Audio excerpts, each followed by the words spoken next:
अरे हो, पण त्यानंतर तो लग्नासाठी तयारही झाला आणि आता 2 दिवसावर साखरपुडा आलाय. आता काय प्रॉब्लेम झालाय? तू माझं बोलणं शांतपणे ऐकून घे. दादा, जे काही असेल ते तू मला स्पष्टपणे सांगू शकतोस. आपण आदित्य आणि साजिरीचा साखरपुडा थांबवूयात. काय? का पण? कारण आदित्यला साजिरीशी लग्न करायचं नाही. अरे काय बोलतोयस तू दादा? आदित्यने मला वचन दिलंय की सगळं माझ्या मनाप्रमाणे होईल म्हणून. अहिल्या, लग्नाच्या बाबतीत आपण आपले विचार, आपले निर्णय मुलांवर लादू शकत नाही. त्यांच्या मनाप्रमाणे त्यांना त्यांचं आयुष्य जगायचं असतं. हे बघ अहिल्या, समजून घे, हे लग्न होऊ शकत नाही कारण आदित्यचं दुसऱ्या मुलीवर प्रेम आहे. नाही नाही नाही, हे शक्य नाहीये.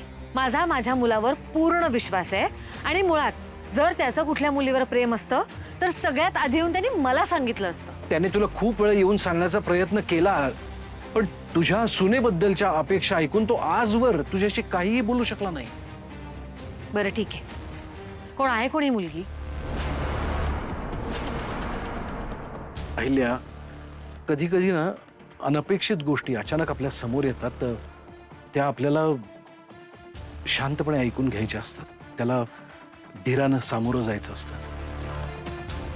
अहिल्या, आपल्या आदित्यचं पारूवर प्रेम आहे.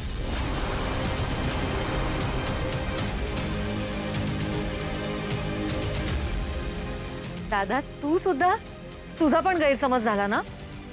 सगळ्यांना असंच वाटतं आदित्य आणि पारूच्या मैत्रीकडे बघून की त्या दोघांमध्ये नक्की काहीतरी आहे.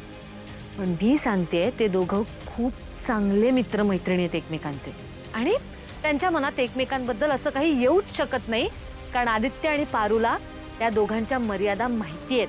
अगं, त्यांना त्यांच्या मर्यादा माहिती आहेत, म्हणूनच तर ते आजपर्यंत तुझ्याशी काही बोलू शकले नाहीत, तुझ्या विरोधात बोलू शकले नाहीत.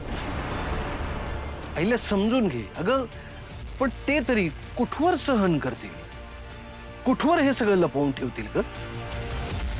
हे बघ अहिल्या, मुलांनी विरोधात जाण्याआधी तू सावध हो. हवं तर तू आदित्य आणि पारूशी त्यांच्या नात्याबद्दल बोल आणि मग निर्णय घे.